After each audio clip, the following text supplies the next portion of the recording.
안녕하세요. 최영 선생입니다. 오늘은 IELTS 리스닝에 대한 얘기를 좀 해드릴게요.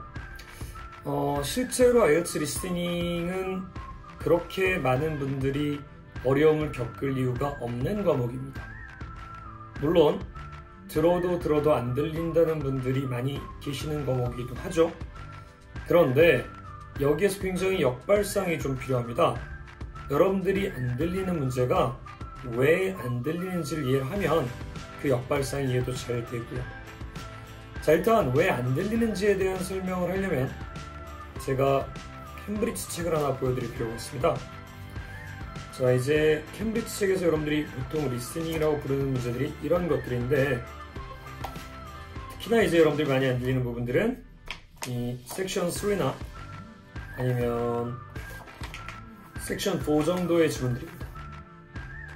이런 지문들이 이제 여러분들이 왜 안 들리는가, 두 가지 정도로 설명하면 간단하게 설명이 될 겁니다. 첫 번째, 일단 이렇게 섹션 4 같은 지문들은 10문제가 나오는데 각 섹션 10문제입니다.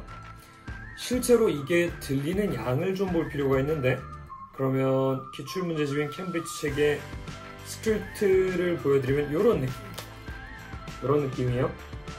그러니까 어마어마하게 까만 글씨로 가득 차 있는 거죠. 그래서 실제로 이제 이 리스닝을 7분 정도에서 7분 30초 정도로 원어민 성우들이 읽어주는데, 실제 여러분들한테 제가 학원을 하면서 실험을 해봤습니다. 우리 학생분들한테 이 지문을 리딩 지문으로 내주고 눈으로 보면서 문제를 풀게 한 거죠. 그리고 7분을 줬어요. 7분 동안 눈으로 보면서 리딩처럼 문제를 풀었는데 결과는 어땠을까요? 생각보다 많은 문제를 맞추지 못했습니다. 심지어 실제로 6.0을 목표로 하며 처음 학원을 시작한 학생분들 중에서는요, 10문제 중에서 3, 4문제를 맞추지 못한 분들도 있었습니다.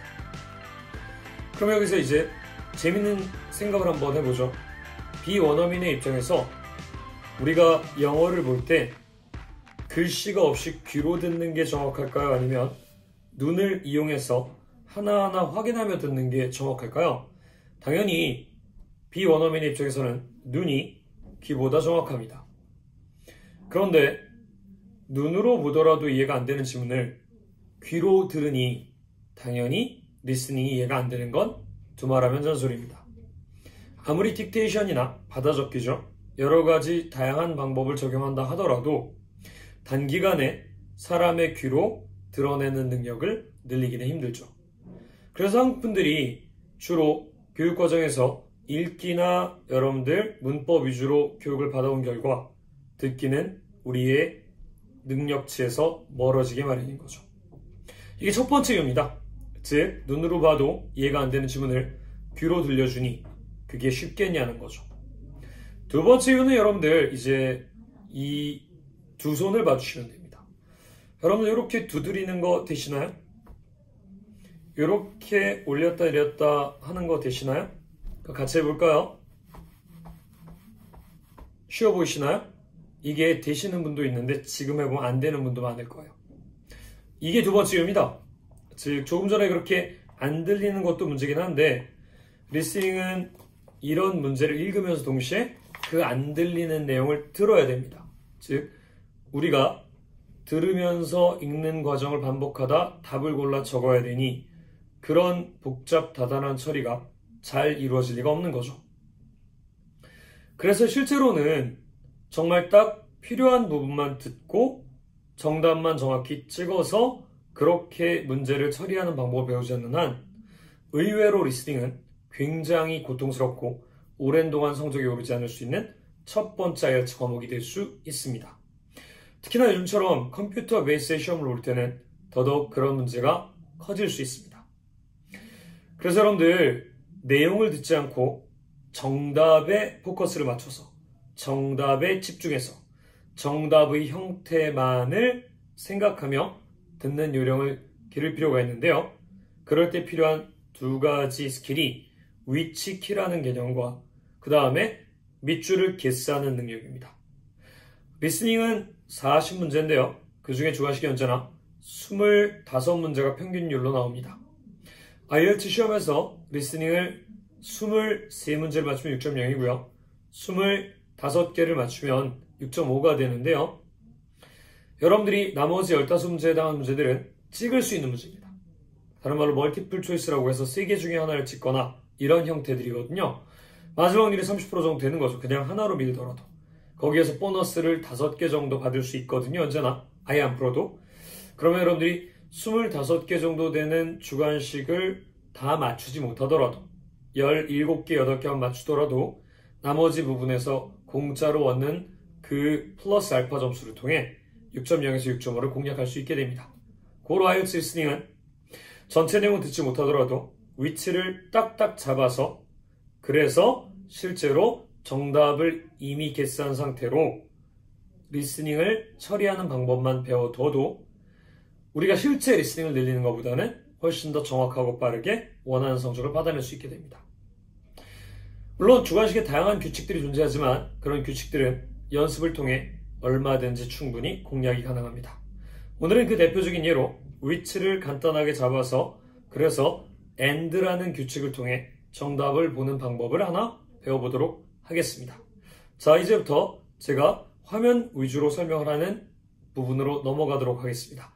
그 부분을 통해서 이런 식으로 하는 거구만 배워도 시험에서 실제로 커다란 득점의 팁이 될 테니 관심 갖고 한번 봐주시기 바랍니다. 감사합니다. 자, 이제 화면에서 봬요. 자, 제가 좀 전에 말씀드린 내용들이 어느 정도 이해는 되셨을 거예요. 하지만 그럼에도 불구하고 이렇게 적용함에 있어서는 정확한 그림이 생기지 않죠? 그러면 실제로 시험에 적용할 수 없게 되니까 적용을 할 수 있게 해드릴게요. 일단 첫 번째 알아야 되는 기본 전제 조건은 리스닝 시험을 볼 때 주관식의 경우에는 밑줄이 들어가는 부분을 제외하고는 거의 그대로 불러줘요. 다른 말로는 The designer of a public building may need to consider the building's function까지 해서 상당히 많은 부분이 거의 그대로 들릴 거라는 거죠. 그러면 내용에 대한 이해 없이 여러분들은 실제로 31번 답 근처까지는 올 수 있는 거죠. 그 뒤에 physical and blank context에서 피지컬은 피지컬로 쓰진 않아요. 피지컬의 느낌의 말로 바꿔서 들려줍니다. 그리고 나서 and 앞뒤로 같은 값을 쓰게 되어 있는 게 한국말과 영어 다 공통점인 부분인데 Tom and 수잔이라고 해보죠. 사람이죠. 사람이죠. 명사죠. 명사죠. 한 단어죠. 한 단어죠. and는 이런 특징을 가지고 있어요. 그럼 number 31 앞에 있는 physical처럼 number 31 뒤에도 당연히 형용사이자 이 물리적이며 어떤 컨텍스트라는 느낌의 형용사가 들어가게 되는 거죠. 그리고 조금 전에 말씀드린 대로 이 밑줄을 제외한 부분인 symbolic meaning 부분은 또 거의 그대로 들릴 거예요. 고로 31번을 놓치는 것까지도 이해가 가능한 거죠. 그러나 여전히 여러분들이 전체 내용을 이해하지는 않습니다. 거의 전혀 못해도 됩니다. 자, 같은 원리로 38번 한번 볼까요? and의 원리에 대한 예로 한번 제가 구성을 해봤거든요. 얘를 The words are made of local wood. 벽은 지역에서 생산된 나무로 만들어져 있으며 자, 여기 보이시죠? 여기 보이시죠? and 앞뒤로는 같은 값이 들어가거든요. 그럼 요 made 보이시죠? 요 밑줄도 지금 이렇게 비동사 뒤에 들어가는 pp 형태가 들어가게 되어 있는 거죠. 고로 symbolic meaning 뒤에 이 로컬에서 만들어졌다는 얘기가 나오면서 그 뒤에 나오는 모양은 어떻게 되어진다는 느낌의 pp를 듣는다면 여러분들은 틀림없이 정답을 맞출 확률이 높아지겠죠. 자, 이제요. ceiling panels and blank. and 앞뒤로 어떤 값인지 여러분이 생각해 보시죠. 같은 값이죠. 그럼 ceiling panels and blank에는 panels라는 명사 s가 들어가니까 밑줄에도 명사 s가 들어가게 되는 거겠죠. 여러분들 이렇게 주관식을 지배하는 규칙들만 좀 잘 알아두더라도 IELTS 리스닝 및 리딩 주관식들은 언제나 전체적인 이해, 심지어는 상당히 많은 부분의 이해도가 떨어지더라도 답을 맞출 수 있게 됩니다. 고로 다 듣지 못하는 상황을 설명드렸죠. 왜 듣지 못하는지. 그러면 우리가 리슨을 포기할 것이냐? 아닙니다. 듣지 못했을 때는 읽는 데 있어서의 정확한 시험적 규칙들을 정리해 나감으로써 그 방법을 통해 얼마든지 여러분들이 6.5까지를 받을 수 있다고 확신합니다. 25개 정도면 6.5라고 하는데요. 40개 중에서 충분히 획득이 가능한 점수입니다. 고로 어떻게 접근하는지에 대한 여러분들 자신의 방향성을 정립하시면 제일 좋고요. 그게 혼자 하는 게 어려운 부분이라는 걸 저도 이해하고 있습니다.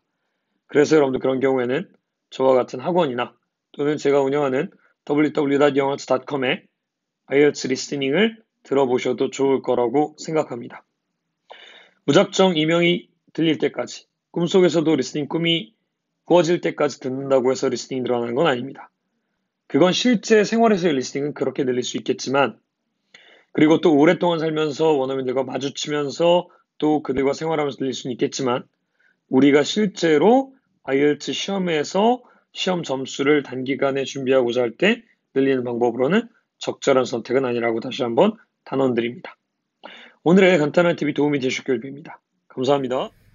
자, 이제 제가 설명을 드리는 화면을 통해서 위치는 어떻게 잡고 밑줄은 어떻게 채우는지 감이 오셨나요? 밑줄을 제외한 부분은 거의 대부분 리스닝 그대로 들려줍니다. 고로 내용을 이해하는 능력이 없더라도 그 단어들을 들을 수 있는 귀만 있다면 일단은 위치는 찾아갈 수 있는 거예요. 물론 듣는 능력을 요구하는 것보다 훨씬 쉬운 작업이지만 이 또한 연습을 많이 하셔야 위치를 놓치지 않고 따라갈 수 있어요. 왜냐면 집중력이 좀 있어야 되는데 집중하는 능력 또한 생각보다 수월하게 생기지 않거든요.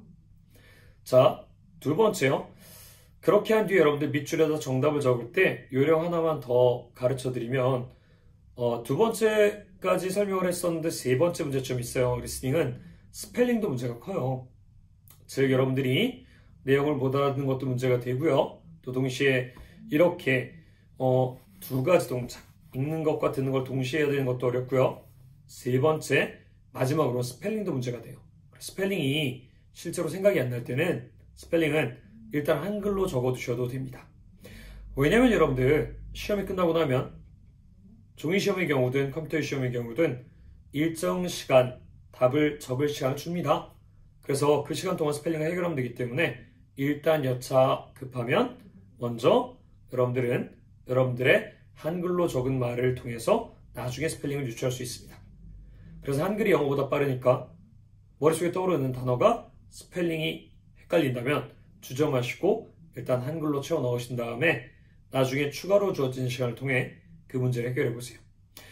괜히 스펠링이 생각날 것 같아 그래서 주저하고 있으면 결국 나중에 그 스펠링을 생각하는 과정에서 다음 문제를 연쇄적으로 틀리는 문제가 생깁니다. 그래서 여러분들 시험 안 쳐보신 분들은 제 말을 잘 이해하실 거예요. 연쇄적으로 한 문제를 놓쳐서 그 다음 문제들도 틀렸던 경험들을요.